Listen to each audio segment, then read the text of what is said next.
Sekretaris PPK dan staf pengelola keuangan PPK se-Kabupaten Tepung, hadirin yang berbahagia.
Kami mengucapkan terima kasih pada siang hari ini kita masih bisa mengikuti bimbingan teknis pengelolaan keuangan tingkat ke PPK di KPU Kabupaten Tebo. Sesi yang ini sesi kelima, yaitu kita mengisi buku kas umum, buku pembantu, serta formulir laporan keuangan dari PPK ke KPU Kabupaten Tebo. Sebagai narasumber pada hari ini yaitu Ibu Robiah dari tim keuangan KPU Kabupaten Tebo. Kami yang berada di depan ini adalah di bawah Kasubag Umum Keuangan Umum dan Logistik atau tim keuangan. Ada Ibu Robiah sebagai, kalau di keuangan, sebagai PPSPM, pejabat penandatangan surat pembayaran. Yang di sebelah Ibu Robiah, Ibu Gusmalini, bendahara APBN, bendahara rutin. Di sebelah Ibu Gusmalini ada Ibu Ceci Belistari. Ibu ini adalah bendahara hibah gubernur, pilkada gubernur. Dan saya sendiri di bagian keuangan, nama saya Haryanto. Baiklah Bapak Ibu sekalian, kita pengelola keuangan itu adalah tim. Kalau di dalam tim tidak ada kerjasama yang baik, maka laporan keuangan kita tidak akan sempurna. Makhluk yang kita olah ini uang negara, 1 rupiah pun menjadi tanggung jawab kita dan harus dilaporkan. Jadi itu sekedar mengingatkan kita bahwa di dalam pengelolaan keuangan itu ada tim. Seperti kami di depan ini, kami di KPU Kabupaten Tebo itu ada tim. Jadi di pengelola keuangan itu kami ada tim, ada bendahara, ada BPSPM, ada PPK, ada Kasubag, ada sekretaris. Kan berkat kerjasama tim kami itu yang selalu solid, maka kami Kabupaten Tebo pernah meraih 4 kali penghargaan dari KPPN Warabumo. Jadi apalagi sekarang kami dituntut untuk menyempurnakan laporan agar kami mendapat WTP, karena kami tidak, sejak dari tahun 2017 dari Ketua KPU tadi ngasih cerita bahwa kami tidak pernah lagi mendapat WTP sampai dengan semester 2019 kemarin. Jadi kami dituntut oleh KPU RI Inspektorat untuk sebaik mungkin membuat laporan agar kami bisa mencapai BTP. Jadi itu sekedar sedikit penyampaian dari saya. Mungkin kita selanjutnya itu memasuki cara pengisian buku, mulai dari buku pembantu, buku kas umum sampai dengan pom-pom laporan untuk yang disampaikan ke KPU Kabupaten Tebo dari PPS, dan juga buku besok kami turunkan ada dana untuk bintek di tingkat PPS. Jadi PPK mengadakan bintek keuangan untuk PPS. Nah, jadi setelah kami ini mengadakan bintek, nanti PPK mengadakan bintek lagi di tingkat kecamatan untuk PPS. Jadi supaya kita tahu PPS selama ini mungkin kita tidak pernah ada bintek keuangan di tingkat kecamatan. Mungkin PPS itu tidak tahu bersih SPJ-nya sudah selesai. Nah, untuk ini kami tidak mau lagi. Karena kita ada anggaran untuk bintek di tingkat kecamatan, jadi PPS harus mengetahui anggaran yang kami turunkan sesuai dengan POK atau petunjuk operasional kerja yang sudah kami tunjukkan, kami berikan kepada PPK. PPK menurunkan lagi kepada PPS, PPS melaporkan SPJ-nya ke PPK, PPK menyampaikan ke KPU. Jadi selama ini mungkin kita tidak pernah ada bintek keuangan untuk Pilkada Gubernur ini dari KPU Provinsi menurunkan dana bintek keuangan di tingkat kecamatan.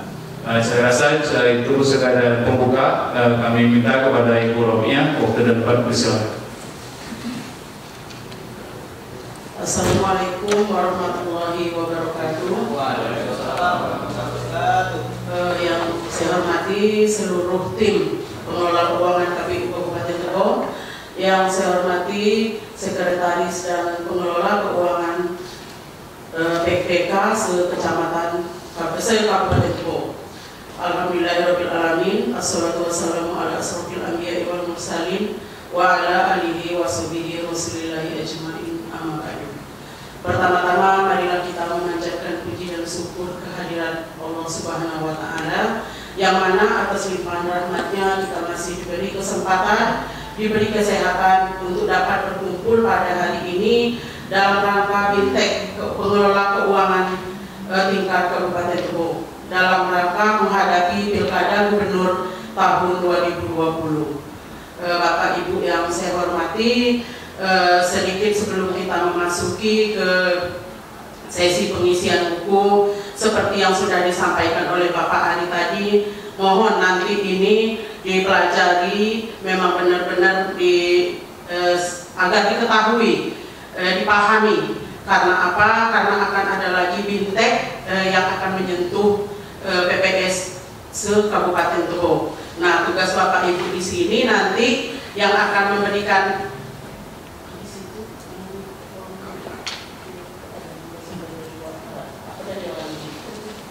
nanti mungkin narasumbernya menurut bendahara. Kalau saya tidak melihat POK Pak, saya tidak melihat POK, jadi saya tadi bertanya adakah narasumber dari luar. Nah, jika nanti ada, Bapak silahkan untuk mengundang siapa kira-kira yang rasanya pantas dan materi-materi apa yang nanti yang akan disampaikan pada saat melaksanakan bintek nanti. Boleh mengacu kepada kegiatan KPU pada hari ini, mungkin tentang pajaknya. Ada narasumber. Transport narasumber, artinya itu hanya dari KPU Pak. Nah, itu hanya dari KPU. Selanjutnya mungkin sedikit tadi seperti video yang sudah kita tonton tadi, itu bagaimana kita untuk menguatkan tim kita, untuk membuat tim kita solid. Kenapa? Di keuangan ini memang harus solid Pak. Apapun yang kejadiannya di luar, kita harus tetap solid di dalam. Karena kalau salah satu di antara kita sudah tidak kompak, itu artinya nanti laporan kita itu juga akan simpang siur. Yang ini, apalagi sudah ada adu domba. Karena apa? Karena uang ini sangat sensitif, sangat sensitif. kita sudah bekerja, sudah membuat laporan sedemikian rupa, sudah lembur, tapi pandangan orang di luar itu, orang keuangannya basah. Nah, itu pasti. Nah, kesolidan itulah yang mesti kita jaga, bahwa pengelolaan uang negara ini pasti ada pertanggungjawabannya. Nah, sehingga kita benar-benar mempertanggungjawabkan keuangan ini secara baik, sesuai dengan format baku yang nanti akan kita sampaikan. Nah, sesuaikan. Tidak ada jika kita misalnya ini beli ATK 1 juta sekian, yang dibeli ini rasanya itu sangat-sangat besar sekali kalau untuk kebutuhan PPK. Nah, ini jika nanti di dalam pemeriksaan itu suatu kejanggalan, Pak, akan menjadi temuan. Nah, jadi memang benar-benar real yang harus kita isikan di dalam pelaporan kita. Berapa sih kegiatan PPK itu, sebatas mana kemampuan PPK menggunakan ATK-nya? Apakah benar harus sampai 5 juta, 3 juta? Itu akan ada standarnya nanti di pemeriksaan. Mungkin tadi sudah dijelaskan oleh inspektorat mungkin bagaimana mengukur kebutuhan dalam satu kegiatan atau dalam satu kantor. Nah, berapa kebutuhan KPU itu sudah terukur, Pak. Jika kami meskipun di dalam POK kami kegiatannya POK-nya itu masalah ATK 20 juta, uang makan lembur 20 juta, akan tapi itu tidak akan bisa kami SPJ kan sebesar itu. Karena apa? Ada standar ukurnya. Itu dalam 1 bulan melaksanakan kegiatan 20 juta itu makan apa? Kalau kita SPJ kan sebanyak itu. Nah, di saat standar ukur inilah nanti pemeriksa keuangan itu akan menemukan kejanggalan-kejanggalannya, dan itu bakal menjadi temuan atau bakal menjadi pengembalian. Jadi tidak ada gunanya jika kita membuat laporan keuangan atau menyajikannya itu yang berlebihan. Kita habiskan sementara kita tidak bisa mempertanggungjawabkannya. Nah, kalau kami di KPU ini itu sudah ada standarnya, standar biayanya sudah ada. Meskipun itu nanti ada dari luar, seperti di keuangan itu, di tim keuangan itu sekian, ini dananya sekian itu habis, padahal itu tidak habis sama sekali. Kami hanya membuat laporannya sesuai dengan real yang kami bayarkan dan yang sudah kita gunakan. Tidak ada yang kita lebih-lebihkan. Nah, itu pula yang kami minta nanti untuk di PPK maupun di PPS yang kita tekankan. Kesolidan dan kekompakan tim itu yang paling penting. Bertanyalah kepada yang paling senior atau kepada atasan kita sebelum kita menyampaikan keluar, atau kita menyebutkan keluar jika ada yang bertanya. Karena itu kalau bukan tupoksi kita lebih baik diam. Itu pemicu. Nah, kenapa kami yang seperti disampaikan oleh Pak Ari ini, saya bukan mantan bendahara, Pak. Tahun inilah saya tidak jadi bendahara. 10 tahun saya jadi bendahara di KPU ini, 5 kali berturut-turut mendapatkan laporan terbaik se-KPPN Muarubungo, Tepo Bungo. Itu laporan keuangan kita, penyajian laporan keuangan kita, keakuratannya itu diuji.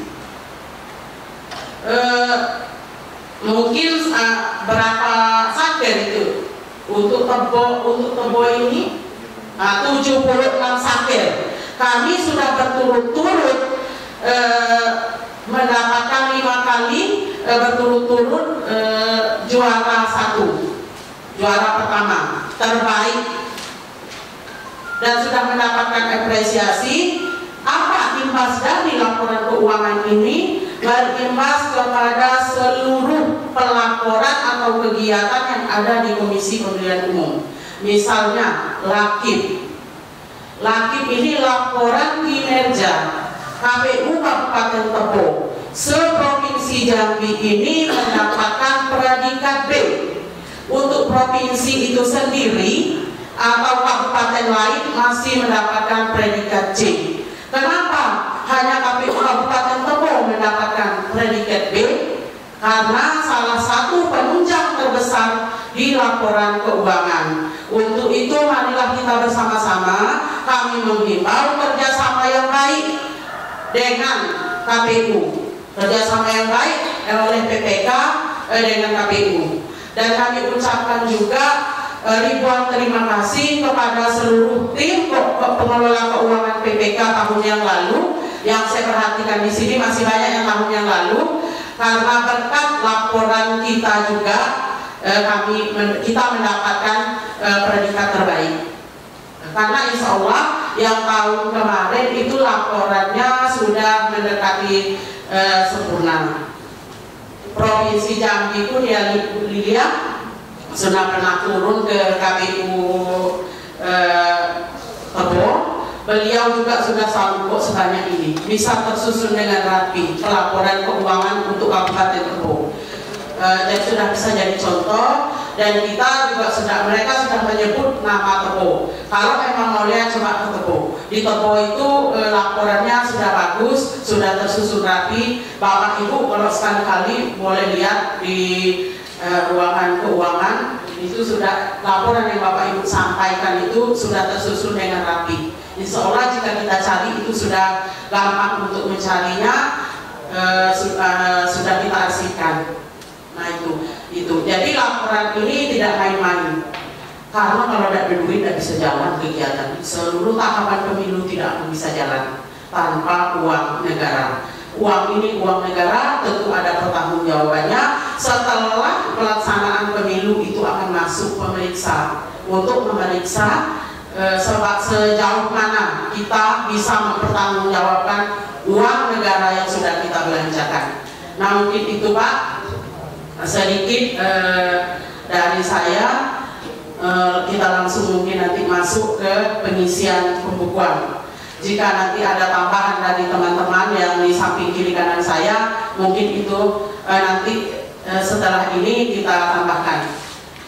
Sudah ini Pak, sudah masuk semua ini dalam laptop yang form ini, sudah semua ya. Nah saya mohon ini kita sama-sama belajar mengisi form ini, dan bagi teman-teman yang kemarin sudah bergabung di tahun yang lalu, itu silahkan Pak untuk melihat atau mendengar atau membandingkan dengan yang kemarin. Insya Allah ini tidak jauh-jauh dari yang kemarin. Tadi juga Tebo Ulu yang sekarang Pak Saprial, kemarin mantan bendahara, sekarang ke PPK. Nah beliau tadi sudah membawa contoh ke sini, itu sudah mendekati benar Pak Saprial, tinggal untuk realisasinya yang belum ada tadi. Nah nanti itu bisa dilanjutkan, mudah-mudahan waktu kita masih sempat nanti sampai ke penghitungan atau pengisian realisasi. Pelaksanaan BINTEK hari ini adalah sebagai bentuk penyeragaman laporan pertanggungjawaban keuangan penyelenggaraan pemilu di tingkat kecamatan se-Kabupaten Tebo pada pemilihan Gubernur dan Wakil Gubernur tahun 2020. Harapan kedepannya semoga bimbingan teknis ini dapat bermanfaat dan dapat benar-benar diaplikasikan oleh seluruh PPK di tingkat kecamatan. Dan kita adakan lagi kedepannya bimbingan teknis di tingkat desa atau di tingkat PPS. Assalamualaikum warahmatullahi wabarakatuh. Saya Mulyanto, Kepala Kantor Pelayanan Penyuluhan dan Konsultasi Perpajakan Muara Tebo, mengharapkan acara hari ini bermanfaat bagi PPK seluruh Kabupaten Tebo. Kemudian jangan lupa pemotongan dan pemungutan pajaknya, karena pajak kita untuk kita.